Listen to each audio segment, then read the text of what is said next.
بسم اللہ الرحمن الرحیم۔ ایک مرتبہ حضرت عیسیٰ علیہ السلام کی قوم کے کچھ لوگوں نے ان سے فرمائش کی کہ ان کے لیے آسمان سے دسترخوان نازل کیا جائے۔ جب حضرت عیسیٰ علیہ السلام نے یہ بات سنی تو زاروں کی طرح رونے لگے اور اللہ تعالیٰ کی بارگاہ میں دعا کی۔ جناب عیسیٰ علیہ السلام کی یہ دعا قبول ہو گئی اور آسمان سے ایک سرخ دسترخوان ہوا میں اڑتا ہوا دکھائی دیا اور کچھ ہی دیر میں دسترخوان حضرت عیسیٰ علیہ السلام کے پاس آ کے رک گیا۔ حضرت عیسیٰ اٹھے اور وضو کر کے ایک لمبی نماز پڑھی اور اس کے بعد دسترخوان سے سرخ کپڑا ہٹایا اور فرمایا، شروع اللہ کے نام سے جو نہایت رحم کرنے والا ہے اور ہمیں رزق دینے والا ہے۔ حضرت عیسیٰ علیہ السلام کی قوم نے دیکھا اس دسترخوان میں ایک بنی ہوئی مچھلی موجود تھی جس میں بننے کی وجہ سے چھلکے موجود نہ تھے اور وہ مچھلی تیل میں تر تھی۔ اس مچھلی کے سر کے پاس نمک رکھا ہوا تھا اور اس کی دم کے پاس سرکہ موجود تھا۔ اس مچھلی کے ارد گرد ہر قسم کی سبزیاں رکھی ہوئی تھی اور اس کے پاس 5 روٹیاں پڑی ہوئی تھی۔ ایک روٹی پر زیتون کا تیل لگا ہوا تھا اور دوسری پر شہد، تیسری پر دیسی گھی اور چوتھی پر پنیر اور 5ویں پر کباب رکھے ہوئے تھے، جسے دیکھ کر جناب شمنون جو کہ حضرت عیسیٰ علیہ السلام کے خاص صحابی اور ان کے بعد خلیفہ بھی تھے، انہوں نے پوچھا، اے اللہ کے نبی، یہ کھانا دنیا سے ہے یا آخرت سے ہے؟ حضرت عیسیٰ علیہ السلام نے فرمایا، یہ نہ تو دنیا سے ہے اور نہ ہی آخرت سے، بلکہ اللہ تعالیٰ نے اسے اپنی قدرت سے خلق کیا ہے۔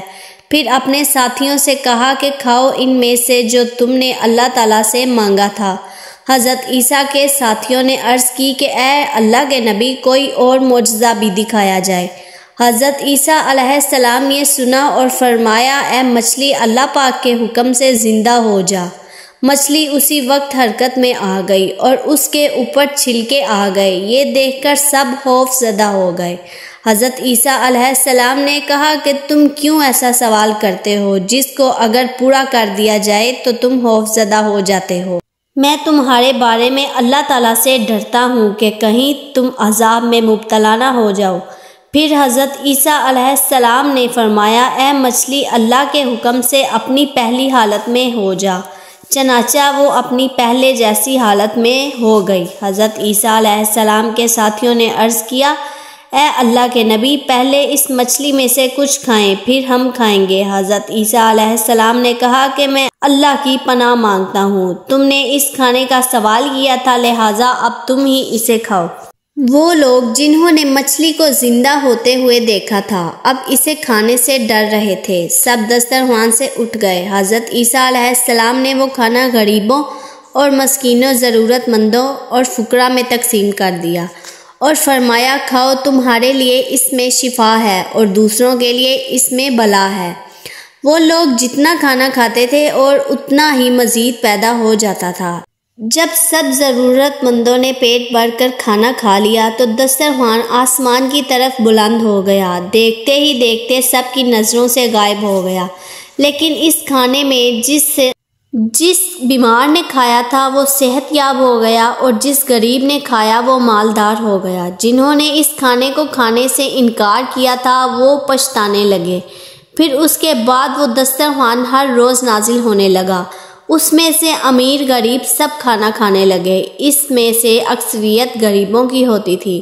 حضرت عیسیٰ علیہ السلام کی قوم کے امیروں کو یہ بات بہت بری لگی کہ امیر اور غریب سب ایک ہی جگہ پر کھاتے ہیں، لہٰذا سب امیر آپس میں مل کر سازش کرنے لگے کیسے ان غریبوں کو کھانا کھانے سے روکا جائے۔ اس کے بعد حضرت عیسیٰ علیہ السلام نے ان کی باری لگا دی کہ ایک روز امیر وہاں سے کھائیں گے اور دوسرے دن غریب کھانا کھائیں گے۔ اس کے بعد 40 روز تک آسمان سے نازل ہوتا رہا، سب 40 روز تک کھانا کھاتے رہے۔ 40 دن کے بعد اللہ تعالیٰ نے حضرت عیسیٰ علیہ السلام پر وحی نازل فرمائی کہ میرا نازل کردہ کھانا صرف غریب، مسکین اور فقراء کے لیے ہے اور امیروں کو اس سے روک دیا جائے کیونکہ وہ خود سر ہوتے جا رہے ہیں۔ حضرت عیسیٰ علیہ السلام نے ایسا ہی کیا، امیروں کے لیے کھانا بند کر دیا اور صرف غریبوں کے لیے کھانا کھانے کا حکم دیا۔ امیروں پر کھانا ممنوع کرنے کی وجہ سے وہ سب غصے میں آ گئے اور حضرت عیسیٰ علیہ السلام کے خلاف بغاوت پر آمادہ ہو گئے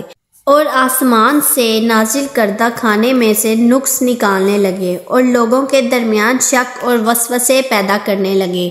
یہ دیکھ کر اللہ تعالیٰ نے حضرت عیسیٰ علیہ السلام پر وحی نازل فرمائی کہ میں نے اس نشانی لانے والوں کے لیے شرط رکھی تھی کہ نزول دسترخوان کے بعد جب کوئی نافرمان ہوگا اس پر ایسا عذاب نازل کروں گا کہ اس سے پہلے کسی پر نہیں کیا ہوگا۔ جب امیروں نے اللہ تعالیٰ کی بارگاہ میں اپنے گناہوں کی توبہ نہ کی تو اللہ تعالیٰ نے ان پر راتوں رات عذاب نازل کر دیا۔ وہ لوگ رات کو اپنے گھروں میں سوئے ہوئے تھے، جب سب اٹھ کر گھر والوں نے دیکھا تو وہ لوگ سور بن چکے تھے اور یہ جانور کھنڈروں اور راستوں میں گشت کرتے پھرتے تھے اور لوگوں کے لیے عبرت ناک نصیحت بن چکے تھے۔ یہ جانور صرف 3 دن تک زندہ رہے اور اس کے بعد خود ہی اللہ تعالیٰ کے حکم سے ہلاک ہوتے گئے۔